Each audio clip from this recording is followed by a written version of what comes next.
Ooh, those Effin C-Words. Change and confidence, child. 2 words that are so scary they may as well be curse words. Let's talk about it. On this podcast, we'll share our stories about hardship and starting over, making professional pivots, ending relationships and friendships, and having the confidence to navigate change. I'm Marcia Cork, the Change Coach, and this is Ooh, those Effin C-Words. It's Friday, y'all. Welcome to episode 12. I'm so excited to be back today. We're going to have a really good conversation. If there has been any indication that you're ready to talk about today's topic, I got it from your feedback on episode 11. On that episode, we had a listener who was pretty confident in his skill set. He cleaned sneakers, he shined shoes, but he wasn't quite confident that that was something he could actually monetize and turn into a business. So the conversation that we had was, how did he get started? How does he get that started? How does he get that business off the ground? And you all seemed so energized behind his story. I got comments on the episode. I got DMs on the episode. I got even family members texting me, just people just wanting to see and hear what happens next with that listener. So that is what got me to thinking, what can I give to you all as some next steps? If you have a business mind, it's all about getting that concept, getting that out of your head and onto paper. So today we are going to talk about my I.T.S.M.E approach, I.T.S.M.E. It's a 5-step process that helps you, like I said, get that idea out of your head and onto paper. It explains how and why you do what you do, and more importantly, what will set you apart from your competition. Then you take that same information and you expand it into a broader brand story. And then you take that same information and you can turn it into your pitch deck. And it's the pitch deck that really solidifies your business. It's kind of takes the shape of your business plan. It has all of the components that you've already created with your elevator pitch and with the brand story, but goes on to include things like your audience analysis, your launch strategy. You'll start to do some annual projections. You'll do a timeline of what business can look like for the next 1 to 3 years. So combined, like I said, this is the type of documentation that you can use in a variety of different ways. You know, it can be that business plan. It can be used as your capability statement. The information can be used on your website, on LinkedIn profiles. You can create a LinkedIn business page. So the places you'll use it are endless, but they really begin with just that elevator pitch, because as I've already said, that's officially taking an idea out of your head, putting it on paper, and you actually being to communicate and sell your business. Okay? So before we do that though, I need to quickly break down the actual I.T.S.M.E acronym.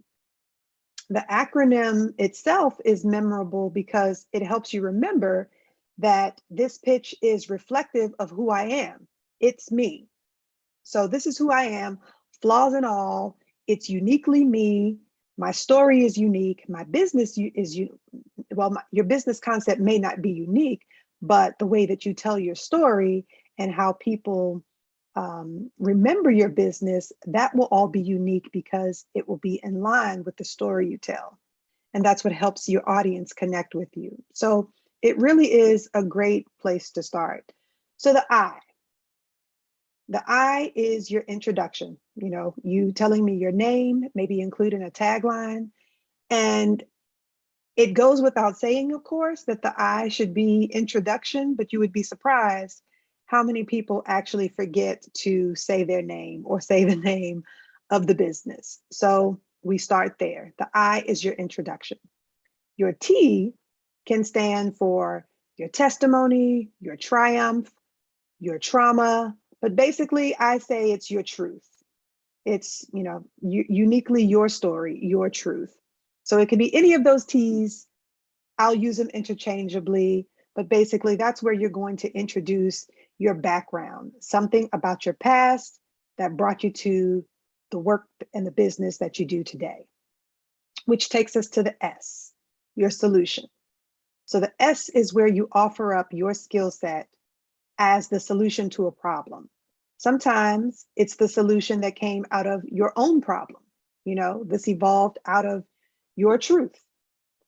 But sometimes it's something about your truth and your past that pointed out that a solution was needed overall, for your audience. So either way, either talk about yourself as the solution, or you can talk about your unique skill set, the products and services you offer being the greater solution to a problem.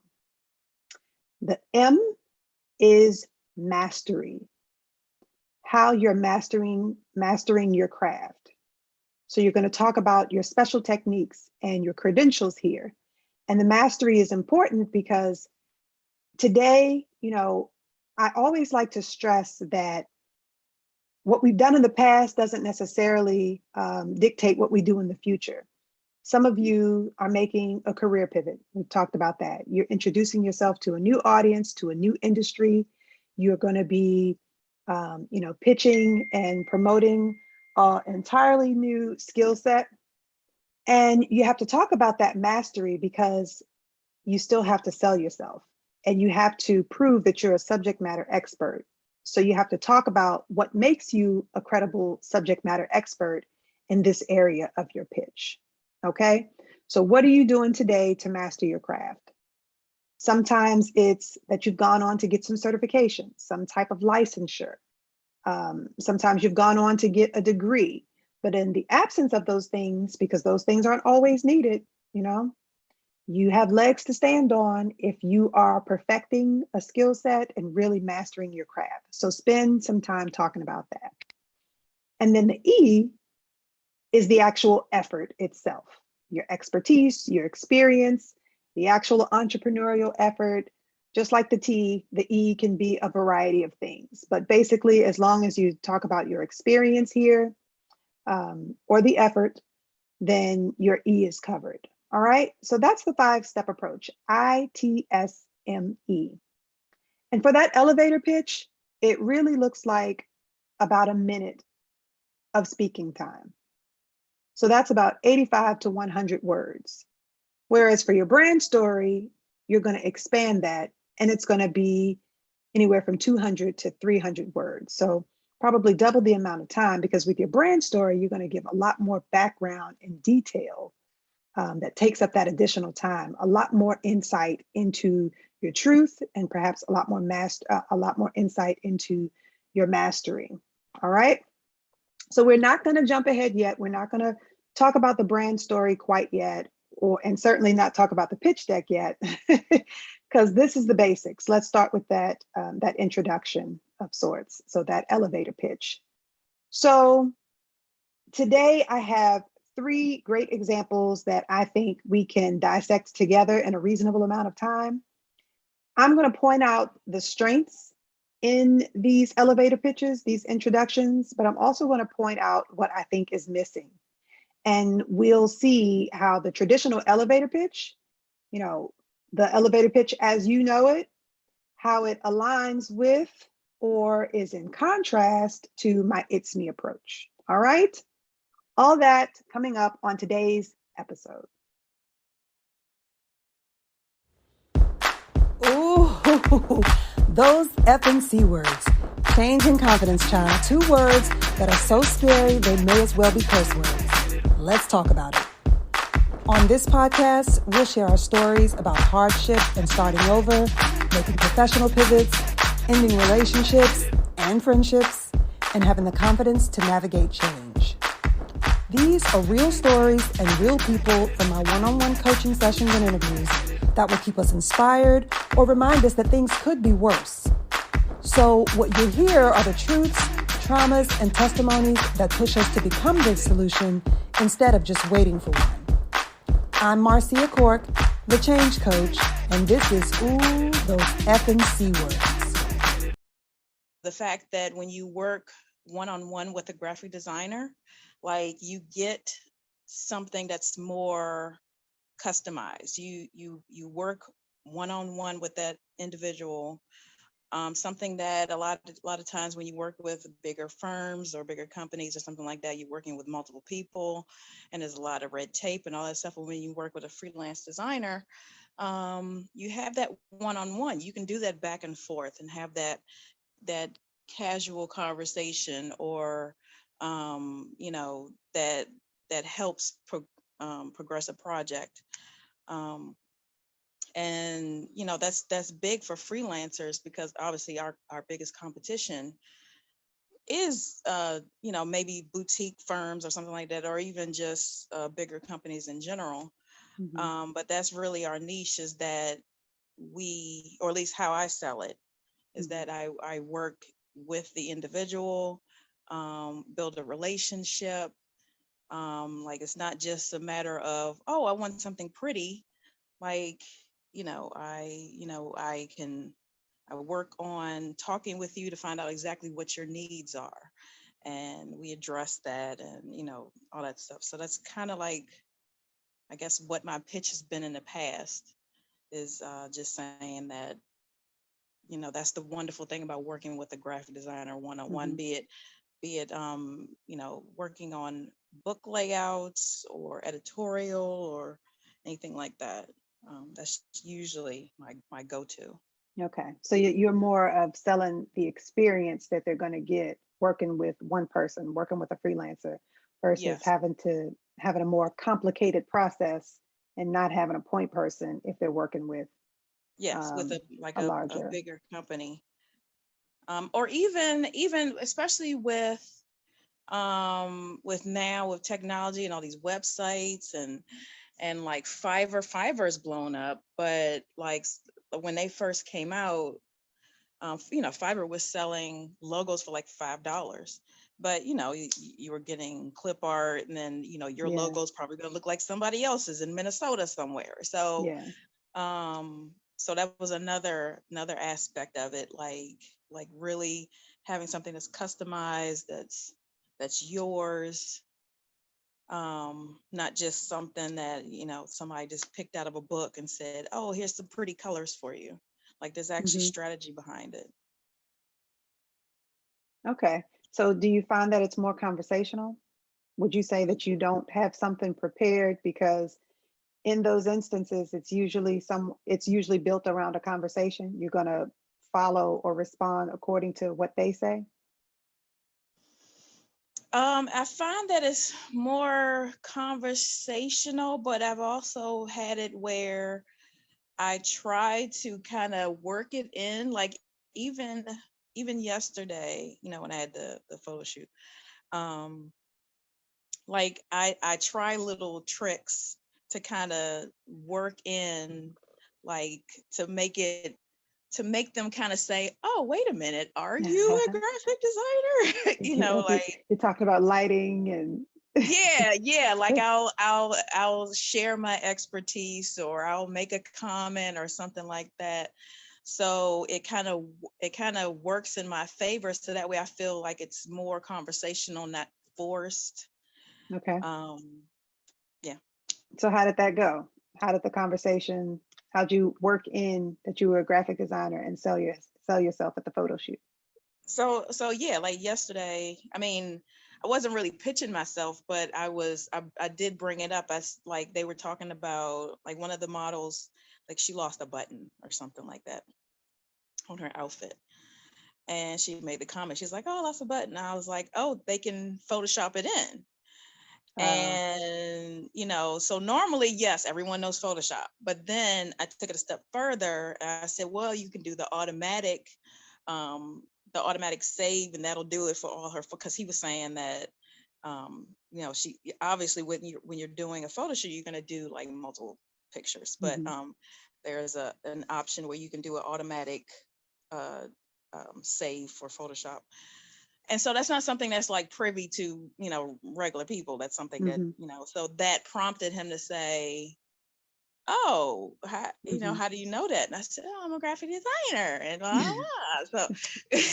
So, in that particular case, I wasn't necessarily pitching myself, but then I also, that also lends itself to them, getting on my IG. Like this morning, one of the photographers got on my IG.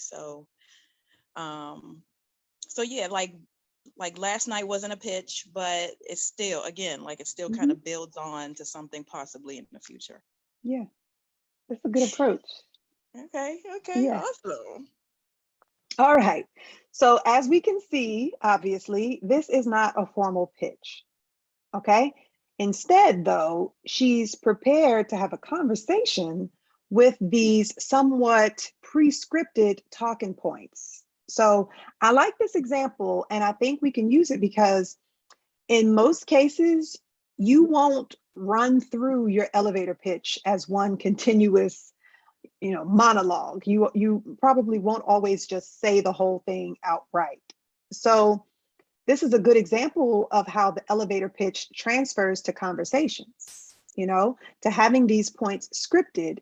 It gives you that knowledge base to draw upon. So if you've been listening to the show, then you know about that knowledge base that I'm talking about, having content prepared that you can draw on from you when you need it. So that's what the elevator pitch is. It's something scripted that you create once and then use numerous times in a variety of different ways. So you can have these scripted talking points that you pull from. So they're going to be used out of order. It won't always be I.T.S.M.E given in that order. And a little bit later, I'll even share my elevator pitch and my brand story so you can see how I use all the components of the I.T.S.M.E approach, but not in that order. Okay. So you'll be able to run through all 5 components in a way that feels like conversation, like casual banter, in a real scenario. So here's what I like about her approach to introducing herself and just talking about herself and her skill set in general. Number one, she's always selling. So, she takes every opportunity to work in a conversation about being a freelancer, being a graphic designer, and her niche. So she's weaving her experience, mastery, and credibility into the conversation. So the E is there, the M is there. Did you guys hear that? She mentions her knowledge of the Photoshop features. She shares knowledge of how that situation with the model could be handled. All right. What is missing, though, is the background, the truth, the T from my I.T.S.M.E approach. She doesn't really talk about her past. Now, we do hear a bit of how her skill set offers a solution, but not in a way that speaks to her past bringing her to the solution. So I'd really like to hear that because I think it'll be more effective in making both her and her skill set memorable. It would help for recall. It would maybe even be effective to use a customer's past experience in this case. Like, she mentions Fiverr. So maybe one of her customers has had a bad experience working with Fiverr or working with a larger agency, and that's, soiled their experience. So she could talk about how she empathized with them so much and what made her decide to really highlight her experience of offering this one-to-one solution. you know can you hear that? Can you see the difference in how that really just changes the appeal of her service and makes people want to gravitate toward that really personalized experience with working with my freelancer one-to-one? You can see the difference in that appeal when you include some truth, some background, some personal story that shapes the way that you do business today. And then, of course, we don't hear an introduction. We don't hear her introduce herself, give her name, a tagline, or anything like that, because for this example, in these scenarios, she's already in the company of her audience, so to speak. So they're past the introduction stage. And we don't hear a call to action at the end. And I'm glad I need to point that out, because the way that you close, I haven't really talked about the way that you close. When you talk about your business, when you talk about your experience, the actual entrepreneurial effort, you want to make sure there's some call to action as you wrap up that conversation. You want to tell them what to do next. You want to point out where they can find you. You want to give your contact information. You know, maybe you point them to social media profiles or to an email address. Maybe you give them a link to how to schedule a consultation, something like that. But you should always close out with some call to action. So for her, we want to, make sure she says something like, let's make sure we exchange contact information after this, or, and let me know if some of your customers need a consultation. I'd be glad to, coordinate a one-to-one with them, or maybe with the three of us. You see? So you definitely want to close that out with the introduction. All right. So this was a good example. So I probably should have did this example last because we can see how the components of the I.T.S.M.E approach can be used, but how they can be used conversationally. All right. Okay, let's listen to another example. Do you have a child in grades K through 5 that, although he or she is a very smart, very bright child, very hard worker, continues to struggle with reading in the classroom? Would you agree that as a parent, that investing in your child's education is one of the most important decisions that you will make in your child's life? Do you wish that you had a reading specialist to work with your child that has classroom experience and is also trained in the latest reading techniques and strategies, and also understands an IEP, a 504 plan, RTI, dyslexia, and knows how to work with those things? And also that would be willing to partner with you, with your child's teachers, and with your child's therapist to come up with the most effective plan to help your child? Well, if you answered yes to those questions, then you sound like a great candidate for CLH Tutoring Services, LLC. All right. So this one is more of what we would put together as an elevator pitch, more of a structured elevator pitch. So let's see. We had the M for sure, mastery and credibility for sure. We can definitely hear the extent of her experience in this elevator pitch. Yes, did you all hear that? There is something in this person's work history, working with these unique populations, that makes for a beautiful story. She can share some really good stories about the families that she works with. That would be great for getting the T in there. Right now, the T isn't in there. I think the solution is obvious. The S is obvious, but the T, I can guarantee that what drove her to providing this very holistic, comprehensive tutoring structure is probably based on some past experience with, a specific student or specific family or several families. Or, maybe there was a gravitational pull for her to be more hands-on with families because working for a larger institution, maybe she wasn't able to do that. You couldn't have that one-on-one, very much like the previous example that we gave. So if she were to expand that into a brand story, that T, that truth, that background is what she's going to want to include, as that testimony. Can you feel that? Can you feel the difference? Can you feel how much closer to her experience you would be if you were a potential client? This is great content for transferring into a brand story. This particular pitch makes for a beautiful brand story. So working with this example and with this format that is very much a traditional elevator pitch, how that looks as my I.T.S.M.E approach is probably more like,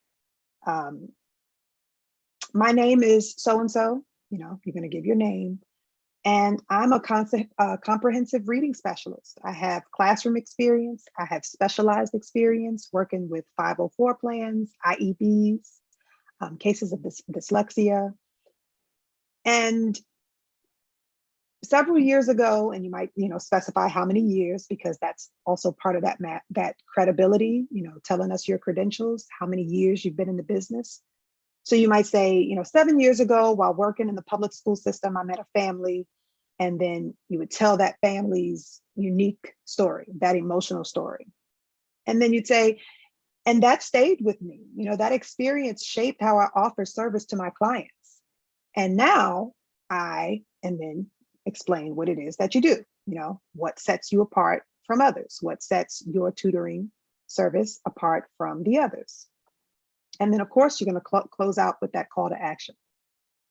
So call me at 1-2-3-4-5-6-7-8-9-0 to schedule your complimentary consultation and to book an assessment, or whatever her next steps would be. Okay. Do you hear that? Do you hear the difference and just how much more connected to that story you might be? All right, let's listen to one more. I'm the president and CEO of K-Re Enterprise, LLC. We are a full-service design and build firm for residential construction. Our goal here at K-Re Enterprise is to provide quality architectural services for mid to lower income families who believe that they are not in the market for hiring a qualified architect to provide that design services for their renovations and new home projects. If you're looking for a great solution to build your new home or to renovate your existing home, please give us a call. K-Re Designs.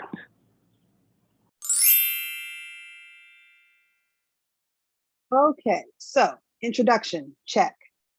Says his name, says the name of the business. You all didn't hear the name because that part got edited out, but it's in there. So just remember, when you're actually doing the pitch, you want to also tell how you're connected. I don't think I've said that yet. So, okay, let me point that out. It's good for, it's a great technique. It's really helpful for establishing a connection when you can refer to, how we might know each other, right? We want to tell how we're connected, who referred me, how I found you. That turns a cold lead into a warm lead. So if this is the first time that you've reached out, this is the first time that you've, found yourself on the elevator with this person, or maybe you've strategically placed yourself in the elevator with this person, it's good to set some common ground.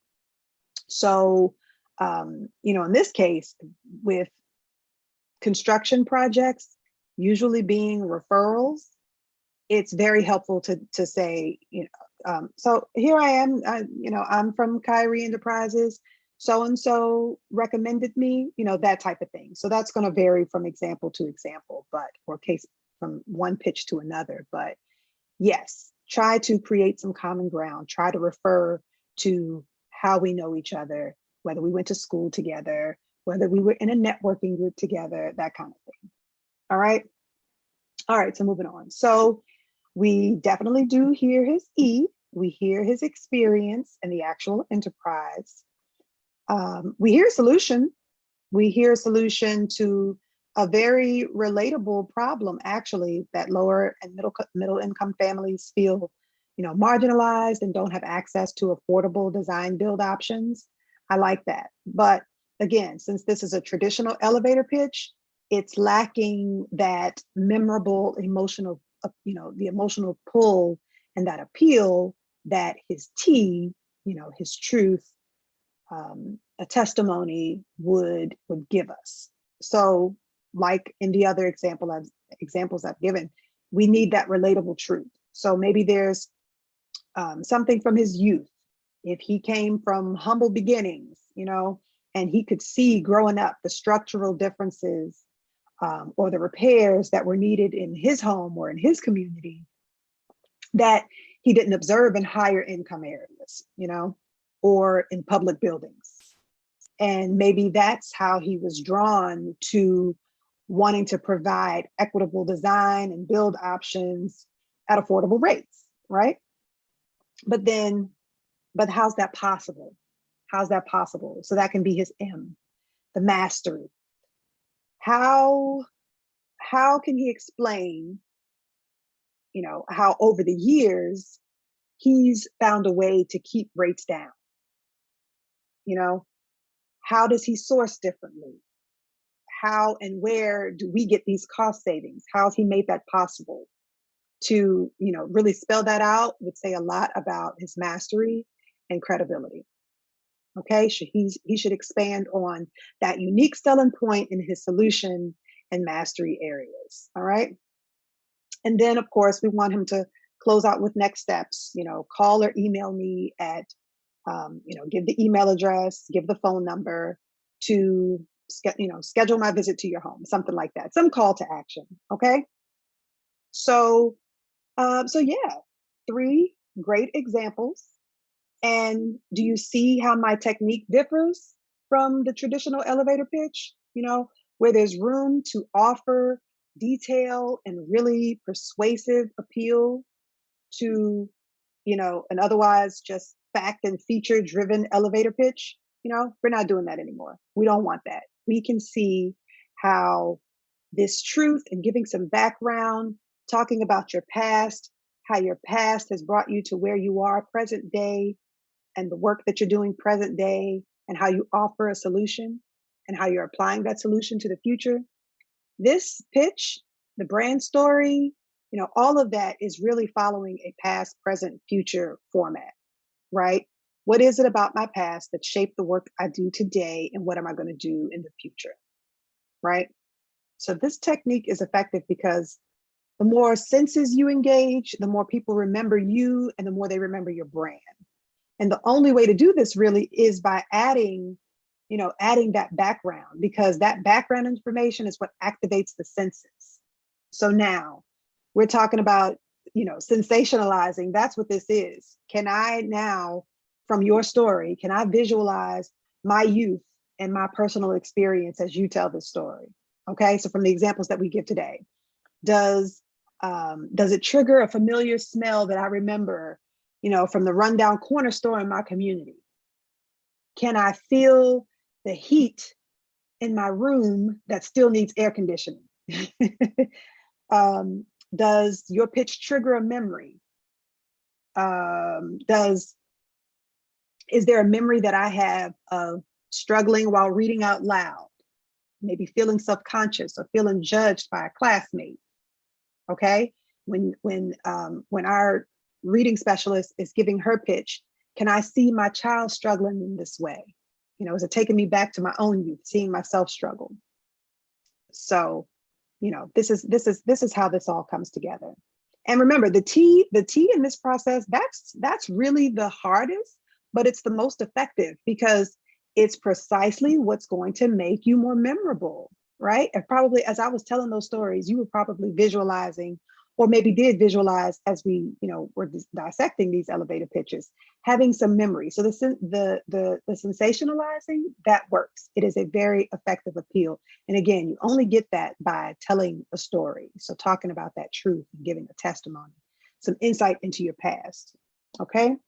It's putting yourself out there and letting the people who connect with that story gravitate toward you and, become your new audience, your tribe. So I think this is a good place to stop. This is a long conversation, the I.T.S.M.E approach, because it's a stackable technique that I applied to, so many different areas. So it's a long discussion. I think we're going to do this in 2 parts because I also want to talk about how we apply the same technique, the elevator pitches and brand stories, how we apply them to the traditional job hunting process, because we've really just been focusing on the entrepreneurial side. But yes, this applies to the traditional job hunting process as well. And I'm also going to talk about it from a more theoretical perspective about why the I.T.S.M.E approach works. Okay. So in the meantime, send me your questions related to the I.T.S.M E approach. We can tackle them in a future episode of our Monday MC Q&A. Before we go, Special shout outs to the entrepreneurs who shared their introductions today.